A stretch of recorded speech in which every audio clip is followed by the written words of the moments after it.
Angibingelele ngiphinde futhi nginamukelela kuNqambothi Media TV 18. Wengane zakwethu endabeni la engenayo sekuvele indaba zokuthi uBobo umfana wepiki useyakhuluma esibhedlela. Lezi ndaba zivezwe umngani wakho omkhulu owaziwa kakhulu ngomnikazi wefoshuna. Umnikazi wefoshuna udlulisa amakhulu amazwi okujabula waphinde futhi wabonga abaculi bamaskanda kubala kubona umthandeni igcwamelisha kubalwa umjaheni kanye nabanye kubalwa nongizwe emculo phakathi. Ngale ukhuluma kakhulu nansi inkulumo umnikazi wefoshuna ayikhulumela yena mathupha eveza okushiwo uBobo edlulisa futhi okukhulu ukubonga. Ngale okhuluma ngakho mngane zakwethu ngicela ukuthi uvele ikhasi ngicela ukufanele ucofa subscribe ulike uphinde ucomment qi.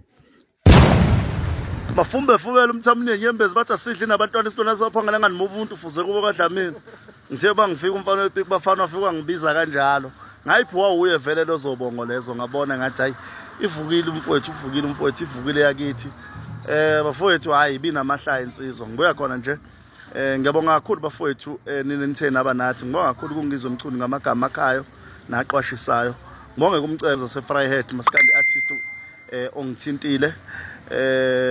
Ngibonge nakumjaheni insizwa ibuyisele nje eceleni ukuthi xolise bangifonela.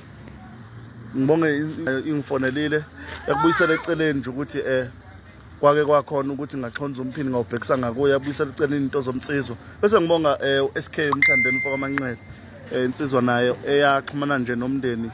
Iyona yaba insizwa yokuqala impela ukuxhumana nomndeni emva kwalento ehlele umfowethu ngenhloso yokubona umfowethu. Ngibonga kakhulu ke nje nabalandeli bamaskandi abasikhulekisayo ekutheni umfowethu abe right. Umfowethu right kakhulu ngijabule bafowethu ngiyabonga.